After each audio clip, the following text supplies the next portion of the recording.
Good evening, ladies and gentlemen. We're back. It's been a long awaited time, especially for me. I've been off for about 4 or 5 weeks. It's been a lovely little break. And if you hadn't already guessed, we will be talking about transfer rumours and Ten Hag's possible worries, the players who have been linked with. Get your comments in. Great to see a load of you in already.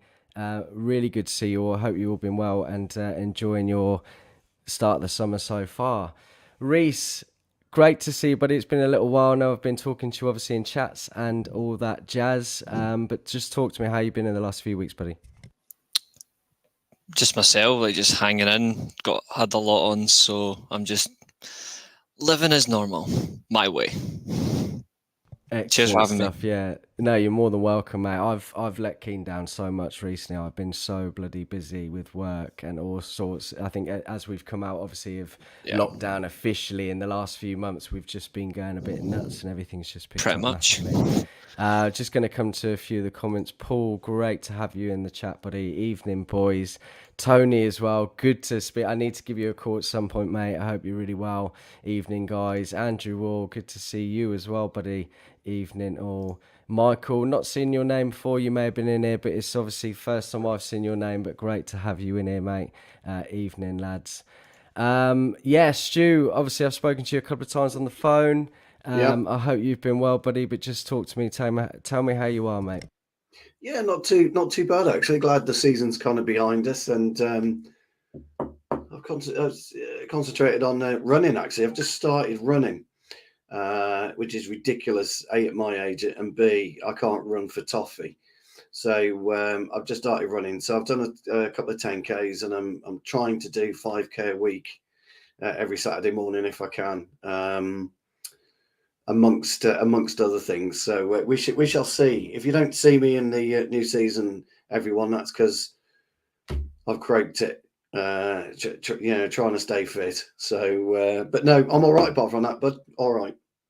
Great to hear. I tell you what, buddy, you can probably run far better than I can. I'm a year older on Sunday, and I'm certainly feeling it. Getting out of bed in the mornings is an absolute nightmare. And we don't want to lose you, Stu. You're one of the best ones we've got, and that would be awful. So he's turning 40. Is it? Are you 40? No, I'm 34. 34. It's looking bloody good for 40, mind. God, crikey. Yeah, I'm 52. 34. 52. Wait till you get to my age, pal. It aches. 18 years difference, and I'm telling you, you're much fitter than I am anyway. Victoria's Secret's great to have you, buddy. Always in the comments. Not too worried about the lack of transfers. The lack of Champions League football, though, means we will end up paying higher wages. Yeah. Big problem. We will be talking about that later as well. To counteract the lack of Champions League football, obviously, you've probably seen rumours.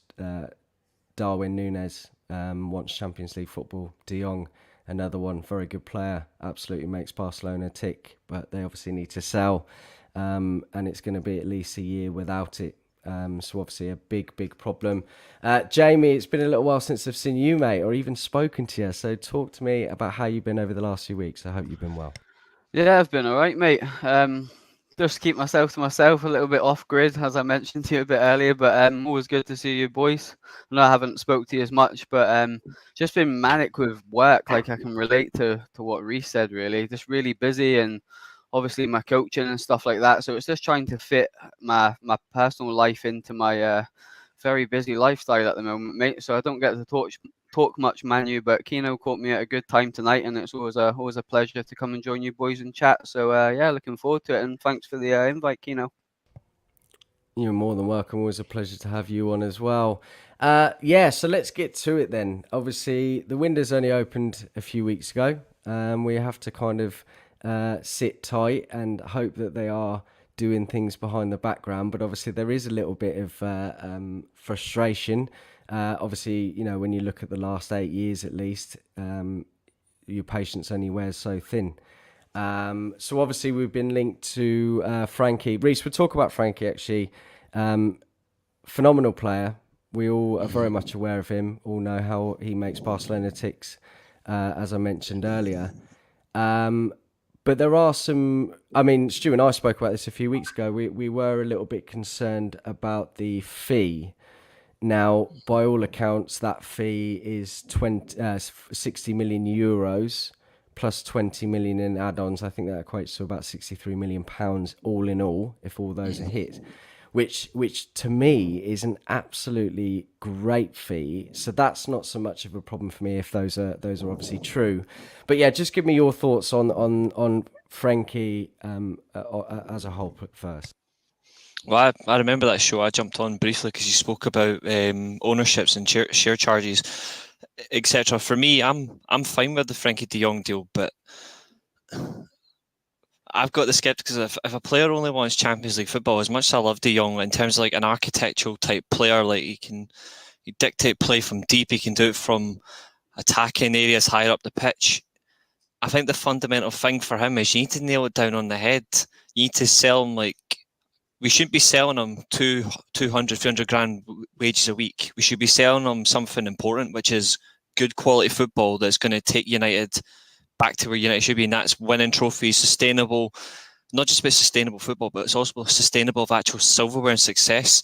It's what like the likes of Man City are doing right now. Man City can go to a player and go, you come to us, you may not be guaranteed first teamer for the first year, but you're going to win something anyway. Because Man City right now are winning at least 1 or 2 trophies every year because they are sustainable in their method. It's just like unfortunately, the painful side up the motorway. It's Liverpool. Like the same way, like Liverpool can offer this as well, like in abundance. They can say, well, you're not going to win. You might not win the league every year, but you're going to be deep diving in the Champions League. You're going to be a Champions League regular. You're going to go deep in the domestic cup competitions as well. You could win 1 or 2.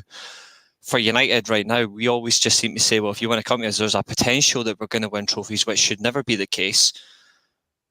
And then you'll get more wages. It should be, we want you to be the fulcrum of our team because we aspire to get back to winning trophies within an X amount of time. Say like 2-3 years is the target for Ten Hag, as an example. I want you to be the fulcrum of my team that leads us to success within this period. If that doesn't convince a player, then frankly, he should move on.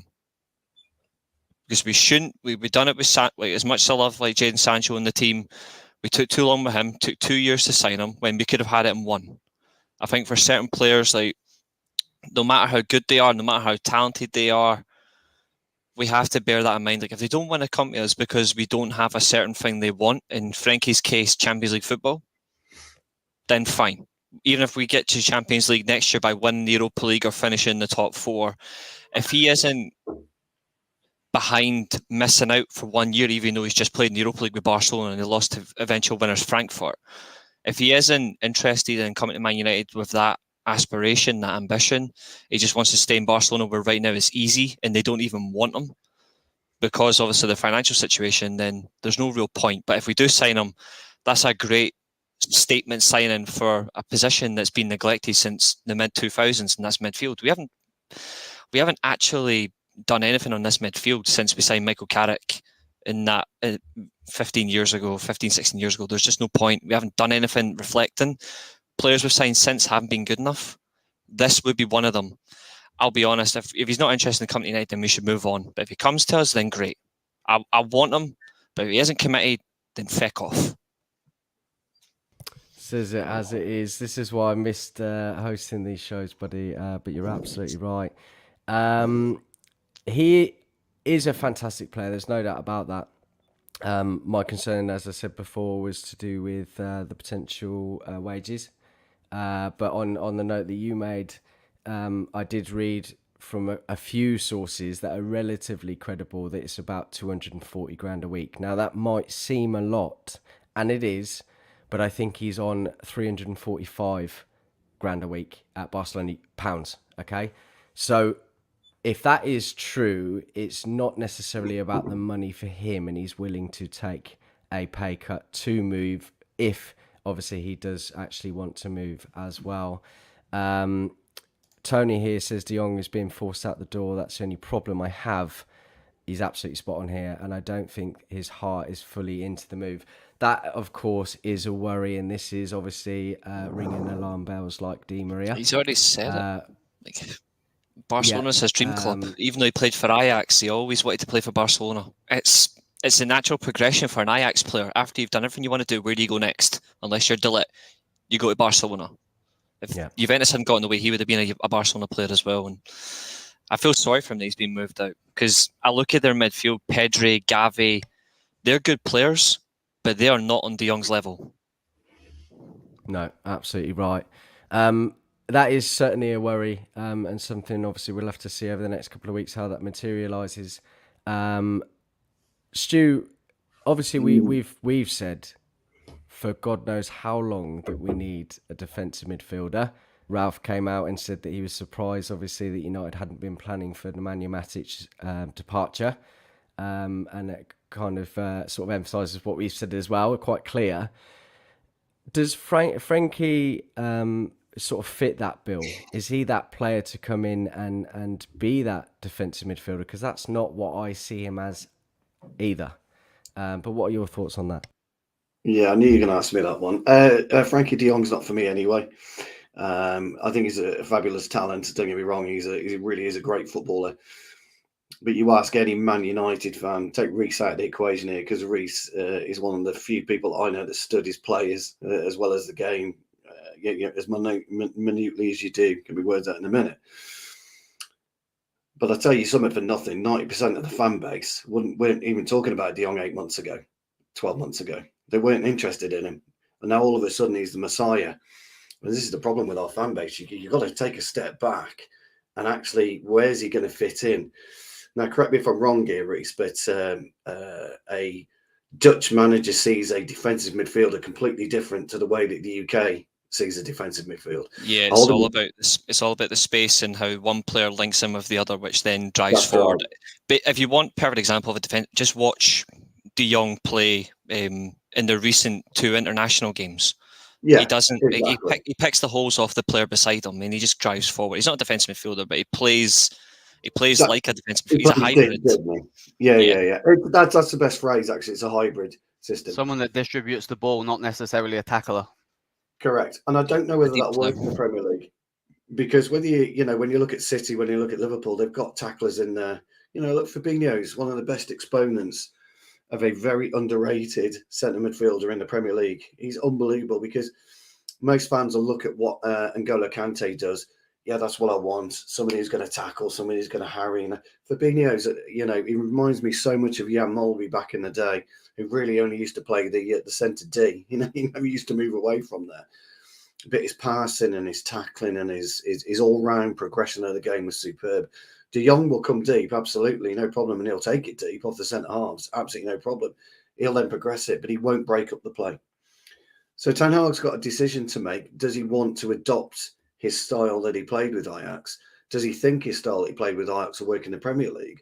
Or does he need to go with his first season and a tried and trusted Premier League formation that requires a good solid CDM, somebody like a Sangara maybe, who is a more of a defensive midfielder for PSV than Frankie de Jong is? Or does he want the flexibility, the hybrid system that Jamie and Reece have spoken about? Leads me on to one other thing: can de Jong and Bruno then coexist in the same side? And how does Ten Hag see Bruno fitting within his system? I don't see De Jong and Bruno coexisting. I see it very, very similar to the polar opposite. You've got as Pogba and Bruno was really. I know people will turn around and say, well, look, Pogba was more of a free-flowing player, but so is De Jong. De Jong is a free-flowing footballer. He's not one that's going to be static. He's going to move around. So, well, just quickly interject there, Stu. Yeah. I appreciate that there were a number of games where Bruno and Pogba couldn't coexist in the same team. Oh, absolutely. However, if you look back to post lockdown many moons ago now, those two played fantastically in the midfield too, as 2 8s or an 8 and a 10, but they had Nemanja behind them. Exactly right. And it will enable them to sort of move forward and both be that free roaming player. So with that in mind, could we not potentially have Bruno and Frankie if we were to get a more, a defensive midfielder in next summer or something. Well, potentially, but the danger is you bring in a fresh pair of eyes and a fresh player to a brand new league. Now, again, I think the lads, correct me if I'm wrong, he's been okay for Barcelona. He's not torn strips off in the Premier League, has he? From what I've seen him play, he's been very, very competent. He's a very competent footballer. There's no two ways about it. Tony's put a great comment in, by the way. Stu. I was going to come to you about this Yeah. actually, so we'll hold that one for a moment. I was waiting Jamie, for and that I'll as talk to you well about when you this in a come to minute. me. Well, yeah. I mean, it is a good comment. We don't know what we're going to get with Van der Beek, do we? I mean, it does Van der Beek has to come into the discussion, but we're not kind of talking about Van der Beek at the minute. I get it. He's got to come into the discussion. My point being, and I've gone round the houses. Sorry, Jamie. I'll pass you the baton. No, there, you're mate. good, mate. Sorry, I shouldn't have interrupted, but I thought you'd maybe elaborate on Donny a bit more. But it's okay. Yeah, no, you're spot on. I just think Frankie De Jong, for me, I don't think it's a player we should be going balls out for. That's all I would say. So I think sorry, Jamie. I have gone round the houses, mate. Apologies, balls out. No, you haven't, mate. It was a good listen. I was going to say, just in the back of that, I think Jamie might agree on this one. But the one thing that Barcelona don't have, despite having abundance of quality compared to what he has for when he plays for the Dutch national team, is I've watched Barcelona a few times lately, and during the end of the season, and the one thing their wingers didn't even do, or their attacking players, they didn't run. They don't run in a way that he actually wants. If roles were reversed and De Jong was in that Real Madrid side, for example, you've got Vinicius Jr., you've got Federico Valverde, you've got Karim Benzema, who might not be the quickest, but he actually runs. You've got Rodrigo. These players are willing to run for him, and it's the same for the Dutch national team. He's got Gakpo, he's got Berghuis, even though he's playing as a number 10. He's got Gravenberch in the round, Verkhorst. Even for a lanky shit like him, they were all running. And when De Jong has that, is where he's at his most effective, because that's when he knows, with the ball, he just has to pick it out to either side. Barcelona, they aren't actually running around for him. They're just waiting for the ball. They're so slow in the build-up. And that's not a bad thing. It's not a bad thing to be slow in your build-up, but you can also be slow in the build-up and have players moving around. That's not what Ten Hag likes. He likes forward-running players, and that's what De Jong fits. But I agree, he does need that midfield around him. At Barcelona, he doesn't have that. The Dutch national team, that's what Van Gaal literally has. He has these players running because he knows he's got a fantastic midfielder and they can just launch ball after ball after ball. Yeah, good points, well made. And I'm just going to read these out very quickly, Jamie. Now we'll come to you. Sorry, buddy. Last but not least, certainly worth it though, buddy. He's a man to operate in the double pivot. Needs a leg break and six beside him. But at Ajax, he just got to move around and feel the ball was like a magnet to him. He isn't a single six, but he's also a better 6 and 8 than what we have. My worry about this is obviously I'd agree with that. He's absolutely right. This is a huge upgrade on what we have, and I think that we should probably take up the opportunity, but it still leaves a gaping hole. And we used to say a couple of years ago, even last season, square pegs round holes. Yeah, and we still need to fill that defensive midfielder role. So, Jamie, sorry, buddy. I know these two waffle on, but I really appreciate your comments, guys. What are your overall thoughts, obviously, on Frankie? Do you think that it's something that we should go after? And again, as I mentioned, as someone else said about Van der Beek, I really hope and feel that he will be able to come back and be utilised in the correct way by Eric, obviously both playing under him at Ajax. So what are your thoughts on him and obviously the Van der Beek situation coming back? I think if you look, you've got to take into account a Ten Hag team and how he's going to want to play based on sort of doing research. I'm sure you guys have as well, on how he likes to play. You obviously rebuilt that Ajax team when they lost the likes of De Jong, De Ligt, and went out and sort of had to restructure it because they don't have the finances to go out and buy 5 or 6 players. So he brought in players like Anthony from Brazil that no one had heard of and kind of went a different route, bringing in Haller that didn't do very well at West Ham. Went for a more target-based striker instead of a free-flowing sort of Kasper Dolberg-like striker. And I feel like he's going to play that same game at United. He likes a 4-2-3-1 or 4-3-3. Now, if you look at his current Ajax team, his three in midfield, he had Martinez, sitting defensive midfielder. He had Gravenberch and he had Berghaus, who used to play on the wing when he was at Feyenoord.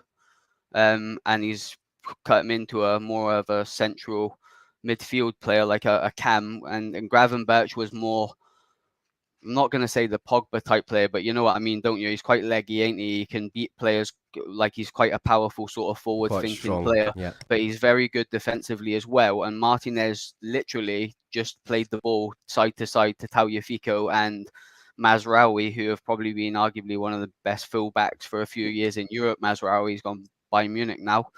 And I feel like he's the base of his team, based on what I've looked at in his Ajax experience, because that's his previous club. I don't think you can look too much into Utrecht, although he done a good job there. And he likes a certain type of player, and he doesn't overload on both sides of the fullbacks. Hence why Daley Blind's been playing over Tagliafico, because he likes a more technical player in one of the fullback positions, which in our case would be Luke Shaw, if he keeps Shaw. So I feel like he might go down that route. Whether he can bring in the right players to play them roles, I don't know. But I feel like he might go down that route. And De Jong is a very intelligent midfield player with the ball. I totally agree with Greg and the two lads on the show that he ain't going to break up play. So if you're going to bring in De Jong, you've got to then back him at the price you're paying for him, but you've also got to back him by giving him someone next to him that can enhance his game and allow him to do what he can do. My pick, what Stu said earlier, would be like a Sangare, a Basuma, that type of player, someone that's technically good, but is a breaker up of play. We have one in Fred, but Fred's not good enough with the ball for a Ten Hag team, in my opinion. I might be wrong with that. I don't know. I think there's some sort of player in Fred. I don't know why. I just do. And if he can break up the ball and give it and play the simple game by giving it to the likes of De Jong, then I think it can work. But it's a lot of money to pay for a player that's going to be more of a ball playing player in that position.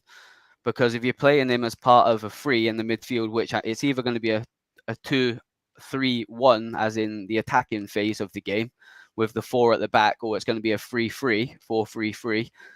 De Jong fits both of them roles, but he will play them roles differently based on what formation. If he's a deeper player, he's going to look to break the passing lines and move into the space. He's not a relatively pacey player, but he can beat players. He's very comfortable, like running at players if there's space to run into. But I feel like if United are, if it's true, I know this is the transfer show, so I can maybe talk about a few more players. If they are going to stick with Rashford on the left, if they are going to maybe go in the market for a Nkunku, a Anthony, the whole objective of that team is going to be to get them forward-thinking, pacey players on the ball as quick as possible. And that's what he did at Ajax before the Hallers come in. His first team, one De Jong was there, one Van der Beek was there, was very forward-thinking. And it was get the ball out wide. I think it was, keep me right here, Reece. Ziyech. It was players like Ziyech, it was Neres, players like that, very pacey players. Yep. And then they had the creative players like Dolberg was there, weren't as a centre forward. Tadic was playing as a centre forward, and this is why I think Bruno will play in a more forward role this year. I don't see Bruno in a free, mate. I really don't.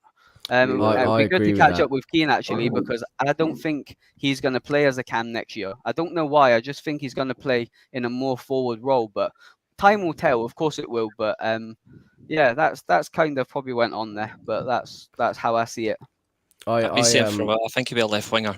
I still stand by that. Yeah, I was going to say the right. I mean, it's neither here nor there. Same. I agree. I think he could well be played on that right-hand side as obviously an inverted winger, essentially not an inside forward so much. But it really depends on what sort of formation. And I know you don't necessarily agree with formation, Stu, but it really is dependent on what he brings and what formation he does go with. So we'll have to wait and see. Yeah. A lot of you talking about Ghana. Greg here saying, I hope Ghana gets a Premier League loan back to Forest. I agree. Someone else I'd send it to Brighton, though, not Forest.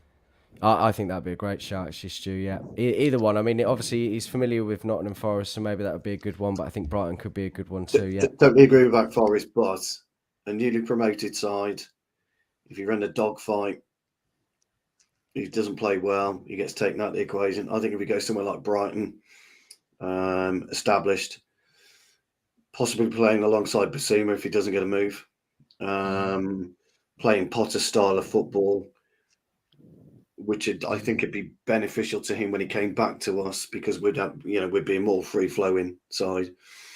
And by the way, at centre mids, by the way, I'd love Brozovic. He's my ideal centre mid for us. He's perfect for us. I think he's brilliant. I think we missed a trick with Kessie. I think We we did, missed a trick yeah. from Kessie. Yeah, I think we that's did. the biggest. I think that's the biggest miss of the summer for me. Like, no matter who we play in, like On in a an free. 8 role, it's On Kessie for a me. free as Yeah. well. What? And he's a still not. beast. He's still not eligible for Drives me registration by nuts. Barcelona either. They're still not eligible to Okay. register him. That's the other thing. Well, they need the De Jong money, don't they? Mm-hmm. Yeah, they got because they brought him in. To free up so they can get him in. Yeah. He's just That's not a good Barca stuff, type really. player, Kessie, is he? So it tells me that No. they're going away from this tiki-taka football now. He's Just nothing like a possibly. Barca player, is he? He's just Nothing he's just like a left Barca player. he's just left a title-winning team that was perfectly suited him in midfield to go and join a team that's up the shitter. I feel sorry for him. Fantastic, isn't he? Amazing, isn't it? I mean, they've got to. To be fair, they've got to replace Busquets. I mean, I don't think he's just not that type of replace. he isn't. He isn't, though, is he? This is what. No, this is it's not. I was He's, about to he's say. not like that. If I think if Barcelona wanted to replace Busquets, I think the only options you do is you get Palhinha from Sporting Lisbon, who I think is slightly similar, or the God forbid they try get Rodri from Man City, but it's never going to happen. But they're the only two types. Kessie's not that type of player. Like Right, he's explosive. He doesn't sit. He's explosive. He gets stuck in. He's aggressive. He's the better version of Sangar. Like Sangar's quality. Like, I really like Sangar, but Kessie is the more experienced, better version than him. That's literally what he is. Palhinha's a really intelligent player, but Mateus Nunes is the one you want to watch from Sporting Lisbon, Reece. He's a phenomenal player. I do like that Braganca that's coming through. Some of these names I've never heard of before, but I'll do some research after this. Just going to come to some more comments in a moment. A few questions that I want to get an answer from you guys. I just want to say one last thing about Van de Beek. And I appreciate, obviously, everyone's on that sort of hype of, it's like another new signing. We got players to come back, this. And I get it, but sometimes you do have to utilise the squad that you have. Now, at Ajax, which I appreciate, different side, different league, not as physical, Van der Beek's best scores and years was as a number 6. Now, if he is to try and bring and instill a formation, again, I know that it's a bit more physical, might not work, he could potentially have Van der Beek as a 6, Frankie just in front of him, Bruno maybe further forward, someone else, don't know. So it's a possibility, and obviously, as much as I want to get new players in, the club to fill some of those voids, it's also going to be very interesting to see where everyone else fits and what he can get out of our current players. You know, you've seen reports recently about Andres Pereira. Now, when we look at that, he's Pirlo in pre-season, but then does nothing else. But obviously, if those are to be believed, you never know. The thing is, like, you know, he played for Valencia, was very, very good there. Obviously, Mourinho liked him, and he did play a good part at times. I think he was just, after a while, when he had a run of poor games, he was just absolutely shot of confidence. But maybe we could get something out of him again. We'll see. So anyway, I want to come to some comments. Paul here, just a quick fire round, guys. Just give me an answer. An answer and maybe a quick explanation if you want. Captain, is it going to change? Reece? I want it to be Fernandes, but it'll either be Maguire or De Gea. But to be honest, I don't see the need in changing a captain unless Ten Hag's not confident in Maguire. Yeah. I'm the same as Rick. I don't get the debate. I don't get the question. I don't get the debate. Jamie, you coach, don't you? I do indeed, mate. Yeah. Well, I bet your skipper, the players pay no attention to your skipper. I never paid a blind bit of notice to what my captain said on the pitch. I'm too busy playing. I've got better things to be doing than listen to him. It's a complete moot point. So much They so. do. They do. In Italy, I make a big deal of him though. I tell him he's so best you in have power to, before every game. I think if he doesn't have any confidence in him, then take the Yeah. armband off and put him to someone else who feels more the reliable. the real man manager. Because you do kids, don't you? You've got a junior team that you coach. So Yeah, a promoted junior this team at season, the mate. level- Just saying. Yeah, it's important. To me, I pay absolutely no attention. I just Yeah. couldn't be bothered. Couldn't I be agree bothered. with Reece. I think that's a great comment, Reece. If he doesn't trust him, he's going to change it. But personally, if it was my decision, Dave would be captain next year. I do agree with you, Stu, wholeheartedly. However, I think Just that how I see it. the captain situation is also very important because it's one to appease the fans. If the fans are happy with that captain, there's no negativity and probably doesn't affect them in a negative way. So is my only thing. So I don't know whether he will change it, but I agree with you. It's not really a thing for me Mark, either, the and I fans should think be more Harry will stay. concerned about how the team is playing rather than who's got the armband. Mhm. Get that I do sorted agree. first. It just doesn't matter. A captain anymore. It really doesn't. I think the other thing as well that we don't have is recent years is like, I'm not saying Maguire's like shit scared of Ronaldo or Ronaldo's influence, but like a captain should not just like lead the dressing room, but a captain should be able to like unite it in moments where there's nothing. And you saw it last year where during the season, Maguire was just being completely usurped by Ronaldo in situations like the Liverpool game, like players like arguing, fighting, like Maguire held back, and then there were times where Maguire would like get involved. I think for a captain, like he needs that confidence in himself. I don't know if he has it in him necessarily. That's just from like looking in, like when I'm watching him play. But like for him, he shouldn't be concentrating on being a captain. He should concentrate on being a player himself first. Because end of the day, like I'm always consistent with Maguire. I don't rate him. I don't think he's that good enough. I don't think United should have bought him in the first place. But when he's playing for Man United, I'm expecting more from him, from the centre backs I've seen play for this club. Like, I mean, God forbid I had to see Laurent Blanc play one injured hit season and still win a league title. I'm expecting Maguire to do more. I just don't see him doing it enough on the field. I just don't see enough from him.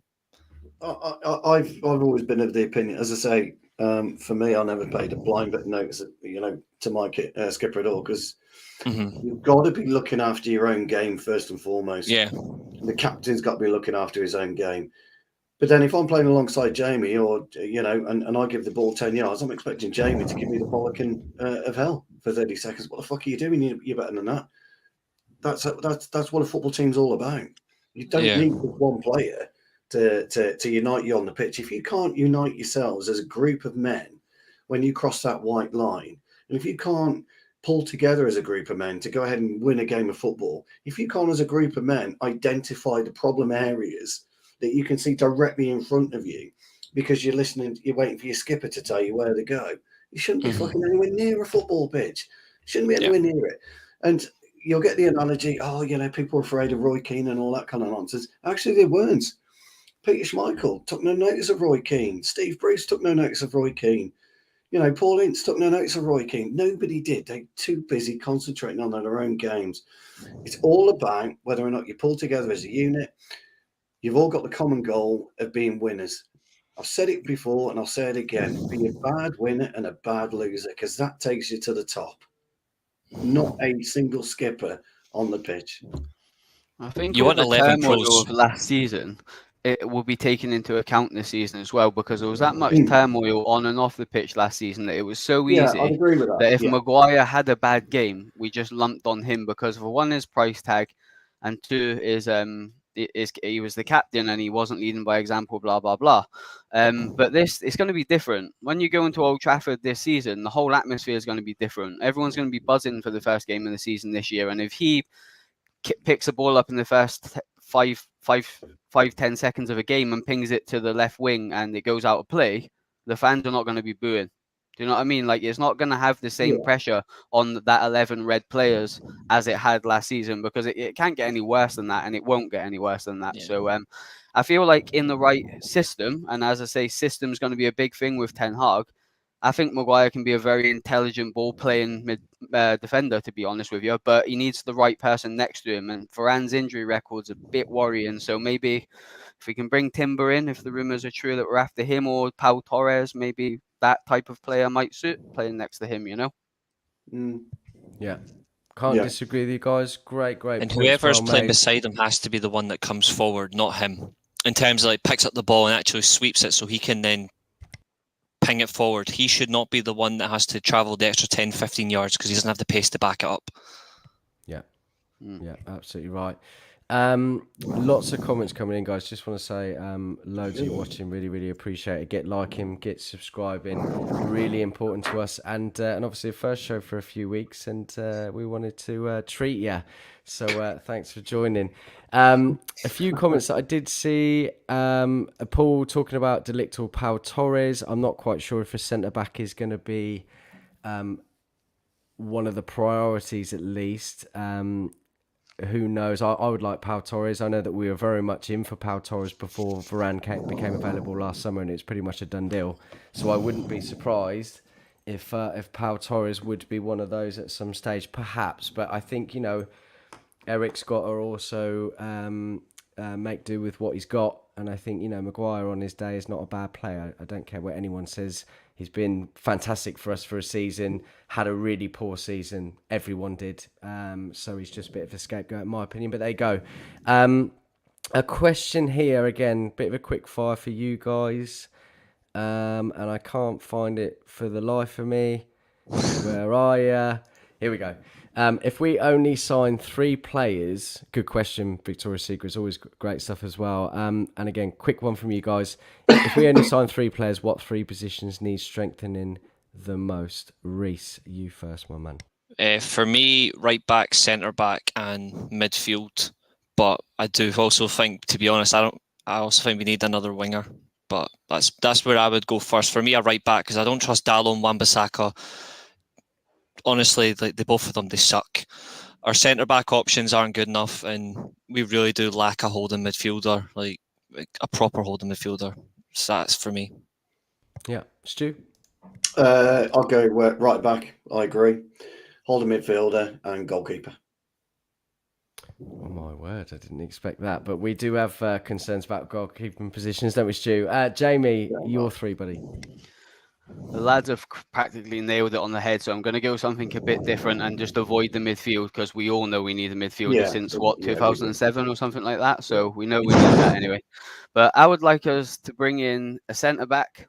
I would like us to bring in a right winger, and I would like us to bring in a young, forward-thinking left back, Malacias from Feyenoord. That's who I would like us to bring in, because Luke Shaw's too comfortable at Man U, and I don't think Tellez is up to it at Man U, and he'll probably leave. So I'd like to see.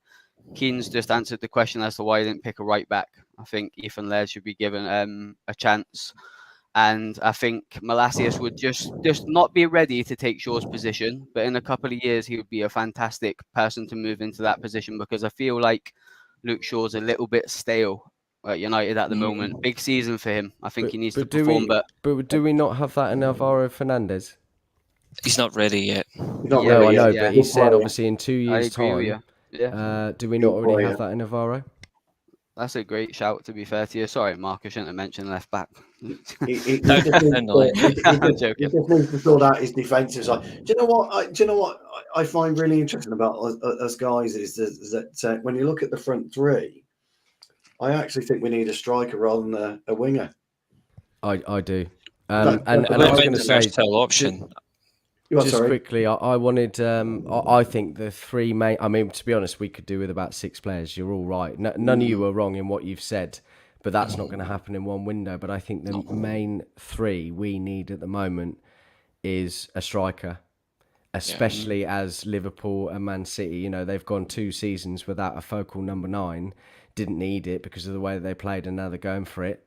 I think we probably need to compete with that. I think we need a striker. I think a right back. More so, I think our left side will be okay. I think Shaw will do okay. We know how good he was the season before, a bit like Harry Maguire.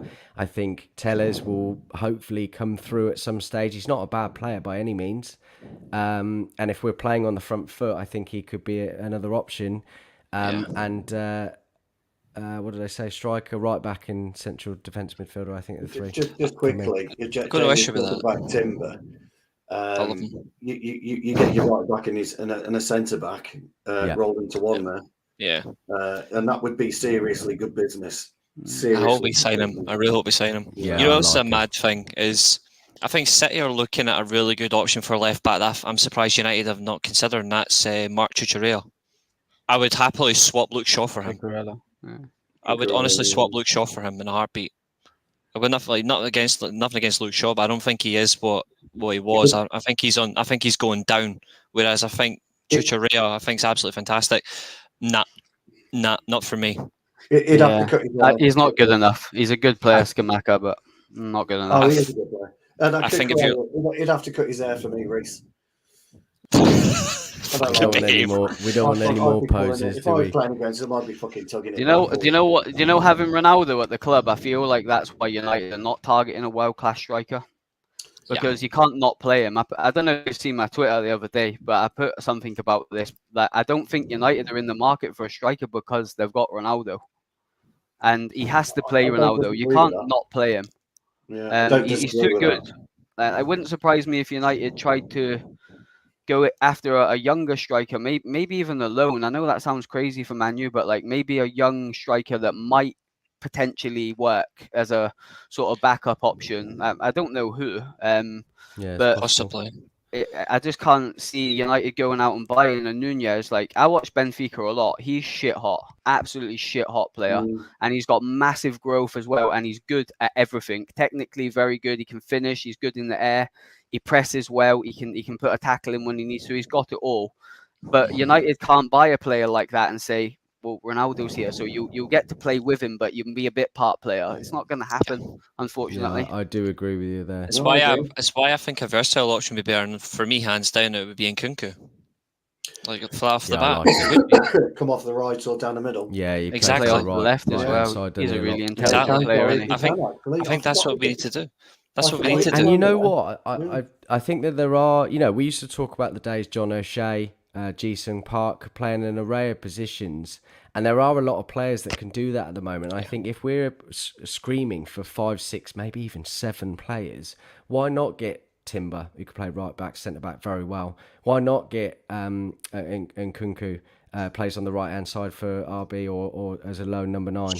I think that we should be looking at more of those players. What do you think he'd be worth? No one Nkunku. Just very 60 odd million, genuinely. Yeah, it's going to be Jonathan a big David's a class player as well. He can play multiple roles across the front. He's an interesting shout. I think the one thing United need to do most of all is they actually need to look at the players they actually think suit them, and don't, like, if they're not interested, don't fanny about. Just move on. Well, I think if Ten Hag is being given enough say in who he wants, I think that he will get the players that does fit the system. So whoever that may be, you know, you can read rumours, believe them or not, whatever that might be. Mark. He's got to, hasn't he, though, pal? Yeah, I mean, 100%. if you're 10 hard when you're... I know this was put in 9 minutes ago. Back. Just quickly, I know this was put in 9 minutes ago, so it's now breaking news minus 9 minutes, and you probably already read it.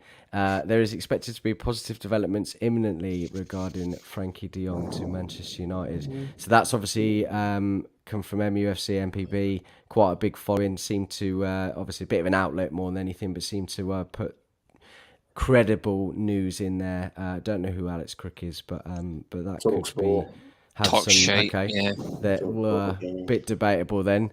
So that's interesting to see. If we get him though, it's great.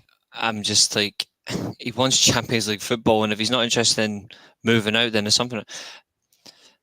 Any club can be changed, like have their opinions changed on a player, though. That's the thing. Do you know something? I kind of like your opinion on that, and I like Jamie's opinion on it as well. Me and Jamie have spoken about this in the past. Jamie, you might remember when we were talking about Harry Kane going to City last season. And I always said that a lot of players always choose the path of least resistance to, going to win trophies. back in the day when Rangers were winning, and Reece will know all this, high-level players would migrate to Scotland just to get one or two trophies under their belt. And I think a lot of players are choosing specific clubs as a path of least resistance. Frankie de Jong, as much as I rate him, and I don't think he's our priority, because I really don't, but that's another thing. By staying at Barcelona, he's got a real problem about stagnating there because of where they are. He's damned if he right does, now. damned if he doesn't. Yeah, really, with the comments and knowing that he's not wanted or they need to sell. Yeah, he's in a different position now. Maybe coming to Manchester United as a project that allows him to flourish as a player might be the best thing for his career. I don't know.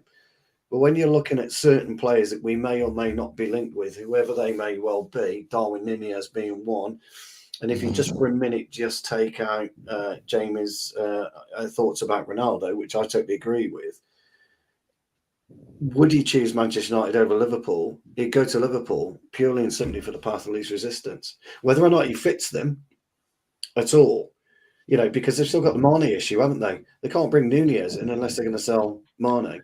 But if he came to us, just say we didn't have Ronaldo, maybe he would offer us something. I don't know. It's just a thought process. Do you remember the conversation, Jamie, we had about with Kane? Yeah, I think I remember. I think the last time I spoke with you regarding transfers, I don't know whether it was on Keane's show or All for United. I think All for United potentially, but I think it was you explaining to me that you liked the Wolves centre back. Sorry if I just mentioned something that's just got everybody Cody. pissed off with it. Conor Cody, I spoke about him for his leadership qualities. Yeah, Conor Cody. I briefly remember that, and you're sort of advising why you like that type of player and stuff like that. I think for De Jong and Reece, and you made great points on that. I think he's got to sell into the project. I think you've got to sell him. Look, you're not. I think that I think the way Ten Hag needs to come across to players is, look, you're not going to be here for 2 years. You're going to be here for like the next 5 or 6. Like, this is going to be a real sort of groundhog day for maybe a couple of seasons, but eventually we're going to peak, and I want you to be a part of that. And like Reece said, he was bang on the button. If he's not like buying into that long termness, just cut it loose, because there will be players out there that are looking at United now thinking, I fancy a little bit of that. Nice to see Trevor giving me grief again. I thought I avoided him tonight, but obviously not. For me, it's plain and simple. Do you want to come to for me, it's plain and simple. Do you want to go to Man United because you actually have aspirations to become an even better player and you actually win something, or do you want to go to Man United to steal a living? Ideally, for me, I'm hoping it's the first, not the latter. And right now, for pretty much every player, it's the latter, not the former, which is really insulting. Yeah. Good points, well made. Really good discussion tonight, guys. Great having you on as always. Really, really good conversation. We had this conversation today about DCL, Dominic Calvert-Lewin from Everton.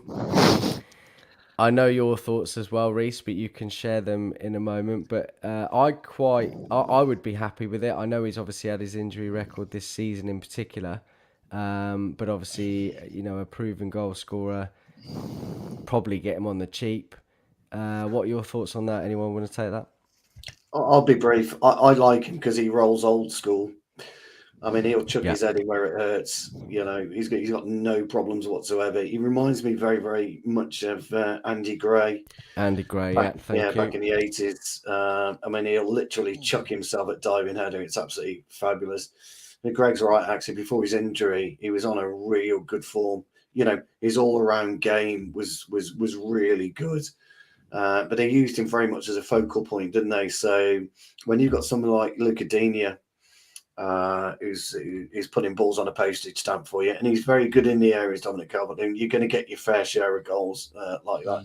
Ronaldo would thrive off somebody's delivery like Luca Digne. I mean, he's one of the best exponents of hanging in the air that there is. But I don't mind Dominic Calvert-Lewin at all. It's not the worst shout at all. Lots of people disagreeing. No to DCL. Everton would want crazy money for him. I'm not sure they would. But we always run that risk now. But go on, Jamie. I'll let Jamie have his say before I completely show why I don't rate him. But yeah. I'm a little bit meh on him. Like I wouldn't be against him, but I feel like he would fit a Ten Hag team. He's not. I'm not going to say he's Oh, the same okay. type of player as Haller. I think he's No, technically a but little bit better than Haller, but I feel like Calvert-Lewin could play that target role. He obviously did it for Everton in a different kind of way because they're a different side. And they definitely wouldn't have finished the way they did in the season if he was fit all season, Everton, which is a credit to him. yeah, I'd agree with But I wouldn't be against it. I think if we could get him for a sensible fee, but the problem is Everton's probably prized asset, and they'd want big money for him. And I feel like United have got a clean house first. I I know thought we've he was lost currently about Donny van der 10 Beek, their players. prize asset. Well, yeah, but it should be I their think left back. Richarlison's their prize asset, to be honest. Yeah. Yeah, Well, I think all it right, would be an moving. intelligent signing that though, if we could pull it off. But we've got to sort like Marshall out and that. Like, where are they fitting in if they're not going? Do you know what I mean? So we've got to sort our house out first. Sorry, Reece, before you have your say, because I know it's an interesting point you talk about Martial, is because if we bring in 3 or 4 players that aren't used to the speed of the Premiership, the Premier League, what are we actually doing? And I made this point a couple of weeks ago about it. There's one thing about DCL, just purely one thing, is he's got Premier League experience and he understands the Premier League. And it may well be that if you're bringing in 4 signings, you need to carefully look at what kind of experience you're going to bring in, what type of player are they. Is Frankie de Jong going to be physical enough for the Premier League? I don't know. So, nobody knows. But those are the questions I'm always asking about recruitment and the amount of non-Premier League players you can bring into a starting 11. Sorry, Reece, yeah, you go first. Sorry, I've interjected. Go on. No, like I can see why people want Calvert-Lewin. Like, yeah, he does have that Premier League experience. He's not a slow player either. He's quite quick and he does have a focal point around the box. But for me, I just don't see enough in him. When he's played with Everton, he's played predominantly in a front 2, or when he has played in a front 3, he doesn't link well with wingers. I haven't seen him link well with a winger. The only reason he links really well with Richarlison is because Richarlison is a striker just being shunted out wide just to accommodate him. I don't think he's all that. I can see why people want at least a Premier League experience, but if we're looking at Premier League experienced strikers, and if you're looking at a young, fit-in player, I would rather we went to Roma and signed Abraham. And I don't particularly want either, but I'm just saying in terms of options, I would rather have Abraham than Calvert-Lewin, because he actually has more to offer, in my opinion. I think he actually links better. I think he's got more of a passing range about him. And he's actually quicker at pressing players than Calvert-Lewin does. But I wouldn't go for either. I'm just saying if I had to choose between the two, I would choose Abraham as an example. I wouldn't have Calvert-Lewin. I don't think he's good enough for Man United. I don't think he's good enough for a top 6 team either, personally. That's just my personal opinion on him. Yeah, Greg put in the comments there, Yeah, if he was available at 40 million, I'd rather him than Nunez. But the problem is, it's a good comment, Greg, but we ain't going to get Calvert-Lewin for 40 million pounds. Like, he's English for a start. So there's another 20 million. And he's Everton's prized asset. I don't think he would be more than 40, if I'm honest. I really You don't. No, I really don't. I think we could probably even get him for less than that. I get what you're saying about the English tax. I get what you're saying, obviously being United, but I really don't think. I think anybody would be really silly to pay any more than 40. What's he got left on his contract? No idea. I don't know. Interesting one indeed. Just now, actually. Just wanted to come to you guys about departures. Obviously, we've had Mata, Pogba. Obviously, Pogba, the elusive Pogba, is finally left. Who else we had? Lingard. Lingard, thank you. Matic, obviously, we knew about that a few months ago. Everybody happy with that so far? Are you expecting any more more departures? We need some more departures. We need to try and accrue some money somehow, but his contract expires in 2025. Oh, does it? Yeah, I think there will be some more departures. Who it will be, I don't know. And I know Mata was offered some kind of role with the club. He chose to carry on playing, which is a real shame for me, because I think having Mata in and around the club would have been brilliant for us moving forward. I think But you never know, he might Twanzebe will come back. leave. Tellez will leave. Do you think Tellez might go? Yeah, I think so. If they can bring in a replacement, or they trust in Mm. Fernandez that Mark said earlier, they might move him on. I don't think he's hit the ground running. I definitely thought he would challenge Luke Shaw, and I kind of think that he has in a way, but he's just not had that same quality as he had at Porto. But it's the Premier League again, ain't it? I think I had a bit more high expectations from watching him for years at Porto be a really attacking fullback.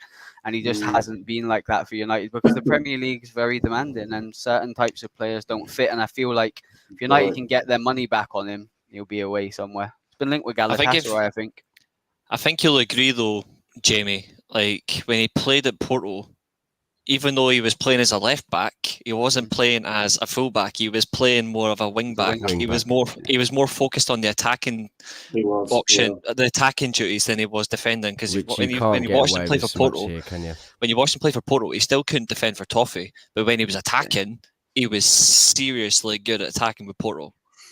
Maybe what I'm just about to say, you will understand this, particularly yourself, Reece, because I know you study styles of players, but Tellez is very similar. I'm not saying for a second he's as good as this player, by the way, so please don't shoot me down, but he's very similar stylistically of how he played at Porto to Tagliafico.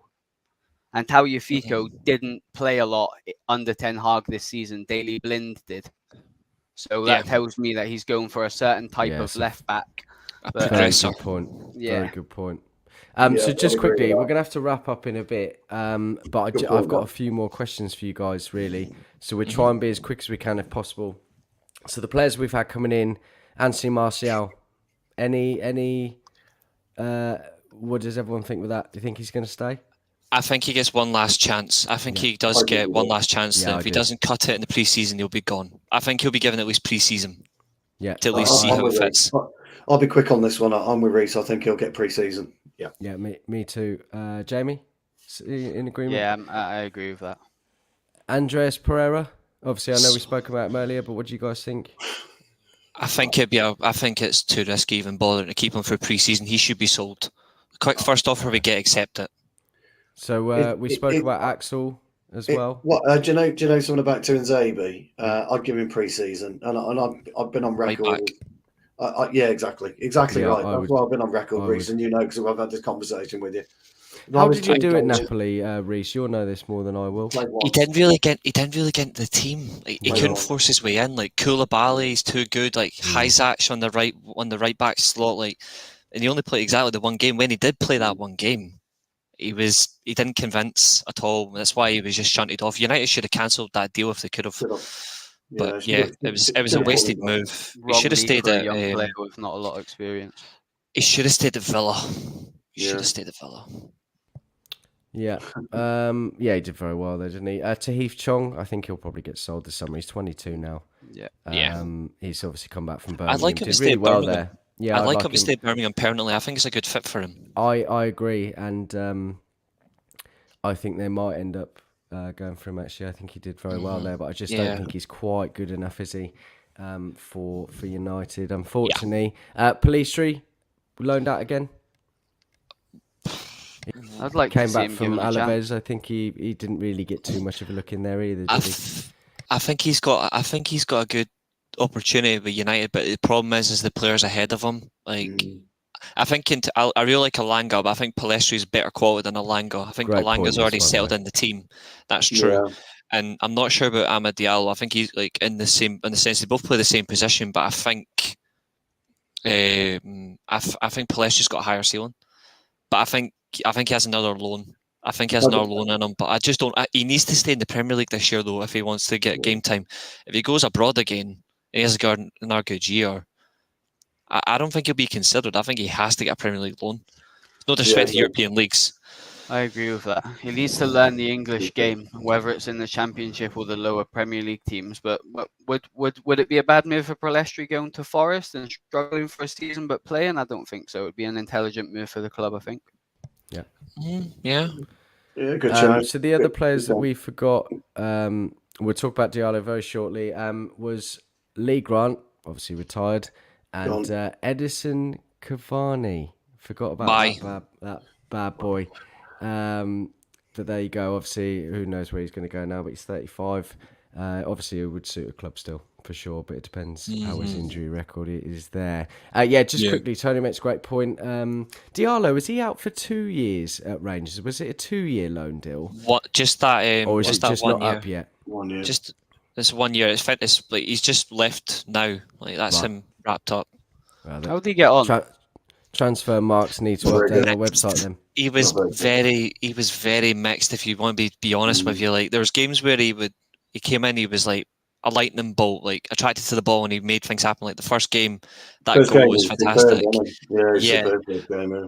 But then I after that, like he didn't. another team in Scotland, Reece, so I just thought I'd ask. I don't watch Rangers. After that, he didn't appear for very little, and when he did play, it was hit and miss. Like if you really want to look at just how at times how moments where he was really, really bad, that open opportunity he had against Dundee, very open, 9 yards wide, wider than an open car door. Like that's just how bad it was. Like, but then he got into like more like the cup You games could where have he really used did a excel. worse. I could have done, euphemism, but I'm not yeah. going to. Yes. When he did play like in the cup games, he was actually very effective. Like with his pace, he did not too bad in the European games as well. But in the Let me league, tell he you was how just hot I done. the league. He was shit. In the league, he was shit. No, it's not. He wasn't good. He wasn't good. He was very mixed for me. He was very mixed, but if He- he just didn't do enough. I watched when him it in his mattered. first game, and he looked really sharp, and I thought, oh my god, he's going to do so well in this league. If And I then was just if I was kind of- United, He I'd scored send him in to like Villa. 5 minutes, didn't he, in his debut? Yeah. And he Yeah. yeah. He should have went to Feyenoord, in my opinion. Go on, I'd Stu. send him to Villa actually, Reece. I think he'd suit Villa quite well. Yeah.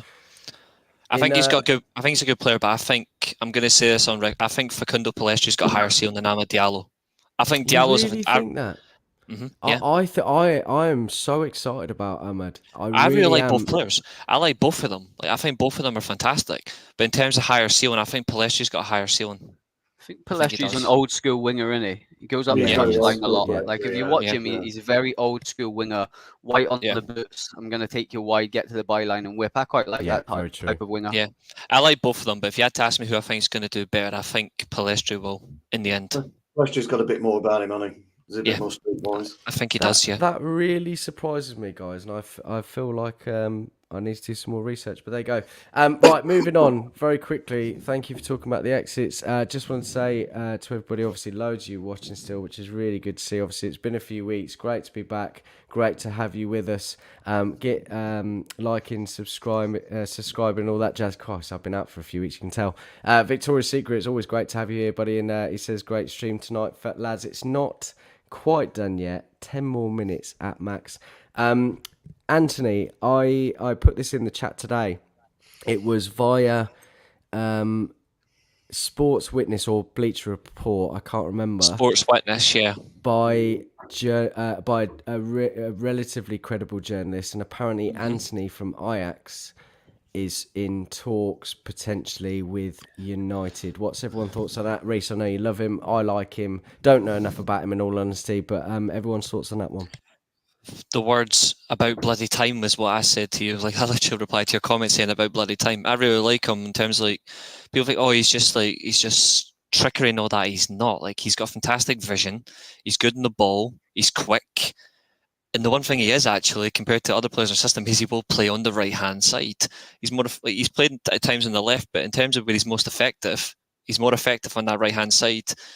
And he doesn't just. I know like people are going to say, oh, it's the Eredivisie or it's not the best league in the world, but he done it in Europe.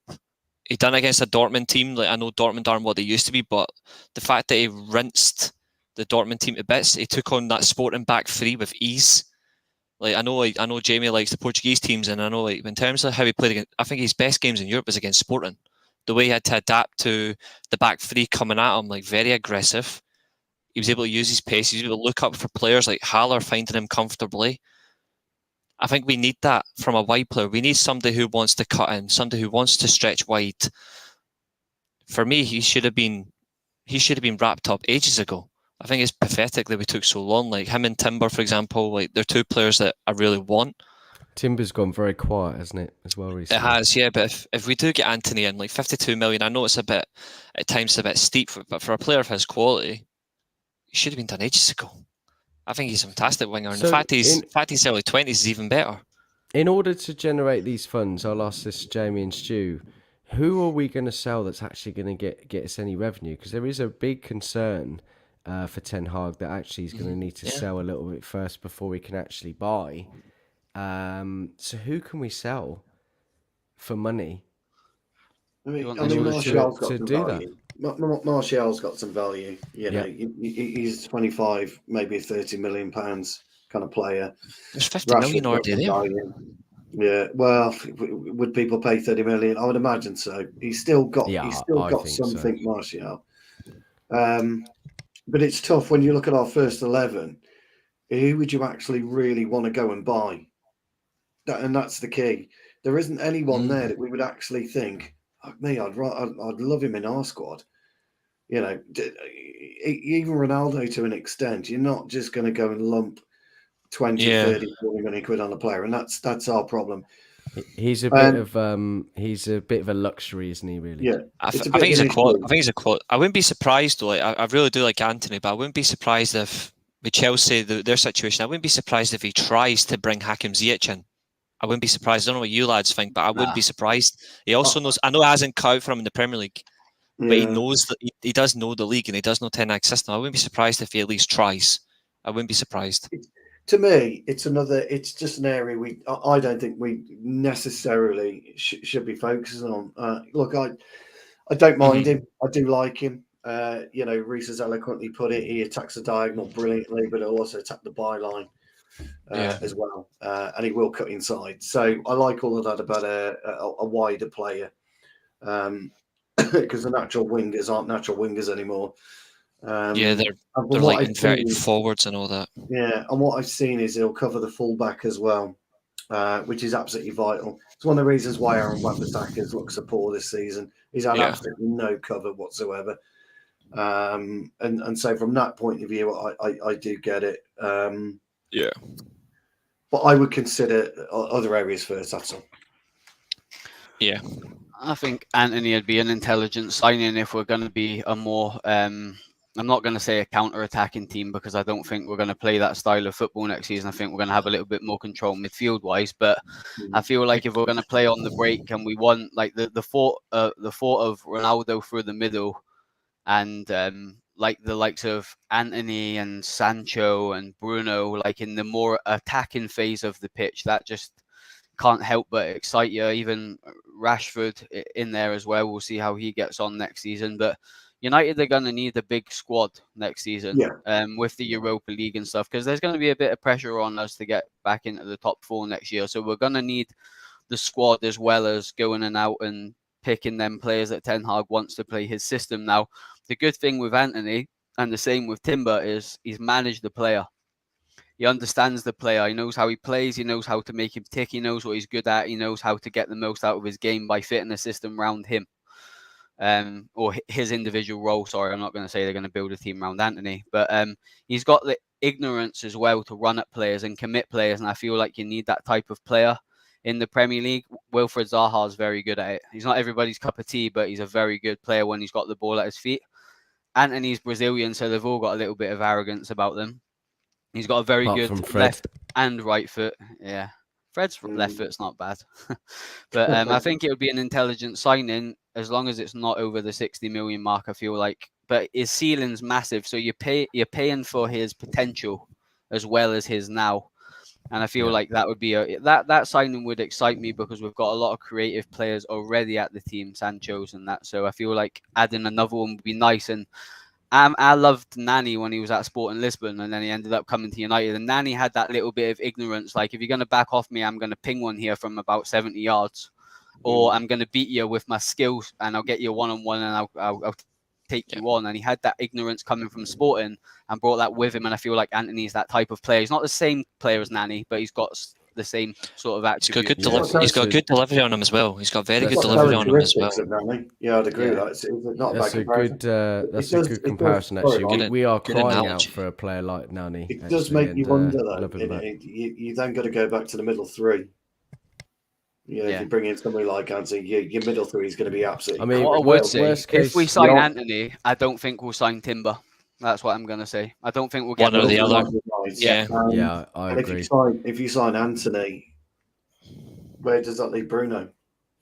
Yeah, Because that's Reece was also saying true. earlier, you could see Yeah. Bruno coming from the right or the Good point. left. I mean, I worst don't- case scenario, we could always convert him to a right back.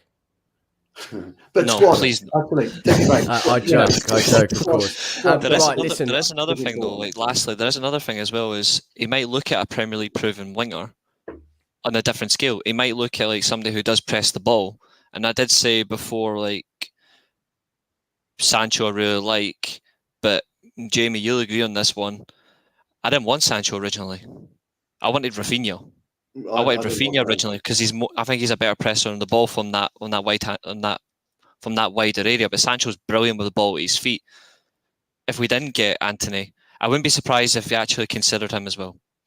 But obviously, it's dealing with this. It's dealing with the scum factor. Sorry, Leeds factor. If you're a Leeds fan watching this, I mean, have to be a little bit respectful to you. Although I really don't like your club. I think Gerard Bowen's a class player as well. No, He's not you too see, bad. I Really agree rate on him. that, I'm not. I Jamie. don't know if he's good I enough for think he ends up- United, but I I think think he ends he's up a at very Liverpool. quality player.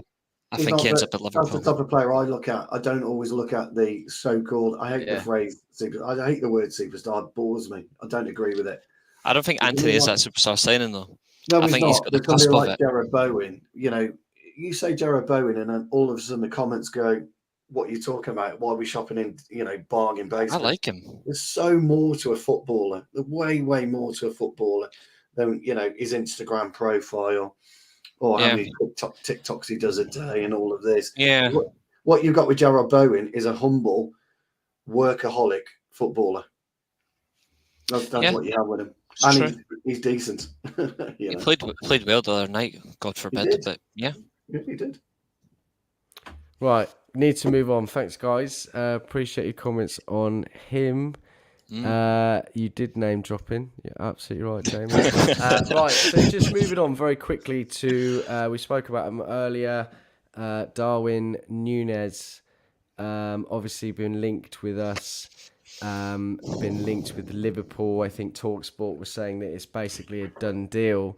Now there was a comment earlier today stating from a relatively credible source that United will meet today with Darwin Núñez's agent, Jorge Mendes, as they're aware of Liverpool's offer to Benfica. They want to talk with Mendes and see if they can do something. However, the player's already thinking about Liverpool. It then goes on to say, from Sport Witness, a source speaking on a reported meeting between Eric Ten Hag and Jorge Mendes with regards to Darwin Núñez are false. I've got something on this. Like, Go on, go. Matt, I've probably mentioned him before. You know, Reece. One of my best friends from when I was little, growing up. He's a Benfica fan. Yeah. Hence why I like Portuguese football, because I used to watch it when I was younger with him. It's And fantastic he has told me that SIC, which is a big paper in Portugal, and the Bola, which are probably the main. They're what England's talk sport and that is. But Blah blah blah. Not chatted talk a sport. lot of shit about Bruno 2 years ago.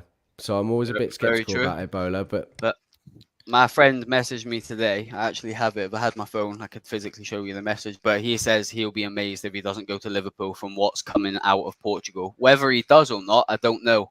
But the reason why I think it's a done deal to Liverpool is because we've got Ronaldo. Like I said earlier, I'm not going to go over it again, but that's what he said. And he doesn't usually get transfers wrong. He told me a couple of weeks ago that Benfica want Mario Götze like a lot, and they're going to get him. Well, I think they've practically got him. So Roger Schmidt's first signing. not that that's anything to go off. I mean, he's not in the know, my friend. He's just a random guy. But he There says you he thinks go. it's going to be a done deal. And Benfica don't sell cheap. So if Liverpool will pay for him, he'll go. They have to sell. They have to sell high on Núñez anyway because they've got that mandatory sell-on clause that they have to pay back. Everyone's 20%, talking about isn't Mane going if he comes in. I think Firmino will go as well. yeah, I think it's been there for a few weeks actually. Mane's going to go to Bayern. I'm pretty sure that's almost done. Anyway, we're going to wrap up there. By the way, Jamie's mate is Jamie's Portuguese mate, ITK.